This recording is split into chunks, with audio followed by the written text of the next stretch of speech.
بسم الله الرحمن الرحيم. مركز تفسير للدراسات القرآنية يقدم المختصر في تفسير القرآن الكريم صوتيا برعاية أوقاف نور الملاحي. سورة الفيل. من مقاصد السورة بيان قدرة الله وبطشه بالكائدين لبيته المحرم. التفسير: ألم تر كيف فعل ربك بأصحاب الفيل؟ ألم تعلم أيها الرسول كيف فعل ربك بأبرهة وأصحابه أصحاب الفيل حين أرادوا هدم الكعبة؟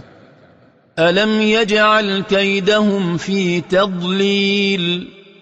لقد جعل الله تدبيرهم السيء لهدمها في ضياع، فما نالوا ما تمنوه من صرف الناس عن الكعبة وما نالوا منها شيئا. وأرسل عليهم طيرا أبابيل، وبعث عليهم طيرا أتتهم جماعات جماعات، ترميهم بحجارة من سجيل، ترميهم بحجارة من طين متحجر، فجعلهم كعصف مأكول، فجعلهم الله كورق زرع أكلته الدواب وداسته.